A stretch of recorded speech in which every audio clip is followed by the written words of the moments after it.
Hi friends, welcome to Praveen Ongole bulls YouTube ఛానల్కి స్వాగతం. మీ ముందుకు మరొక కొత్త విడత ముందుకు వచ్చానండి. కందిబండ గ్రామం, మేలచెరు మండలం, సూర్యాపేట జిల్లాలో జరుగుతున్న జాతీయ స్థాయి ఒంగోలు జాతి వృషభరాజుల బండలాడు ప్రదర్శన కార్యక్రమం ఈరోజు మొదటి రోజు అండి. మొదటి రోజు జతపల్ల విభాగానికి ప్రదర్శన జరుగుతుందండి. ఆ జతపల్ల విభాగానికి వచ్చిన జత ఆర్కే బుల్స్, అత్తోట శిరీష చౌదరి గారు, శివకృష్ణ చౌదరి గారు, వేటపాలెం గ్రామం, చుండూరు మండలం, బాపట్ల జిల్లా వారి ఎత్తులండి. పరమేశ్వర మహేశ్వర గిత్తలండి.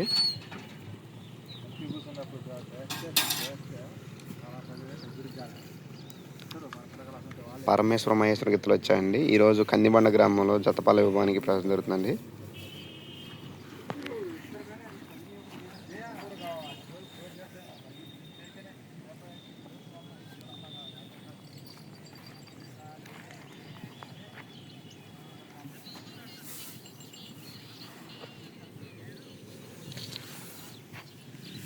కందిబండ గ్రామం, మేలచెరు మండలం, సూర్యాపేట జిల్లాలో జాతీయ స్థాయి ఒంగోలు జాతి వృషభరాజుల బండలాడ ప్రదర్శనలో ఈరోజు మొదటి రోజుకు జతపల్ల విభాగానికి ప్రదర్శన జరుగుతుందండి. ఆ జతపల్ల విభాగానికి వచ్చిన జత ఆర్కే బుల్స్, అత్తోట శిరీష చౌదరి గారు, శివకృష్ణ చౌదరి గారు, వేటపాలెం గ్రామం, చుండూరు మండలం, బాపట్ల జిల్లా వారి పరమేశ్వర మహేశ్వర గిత్తలండి.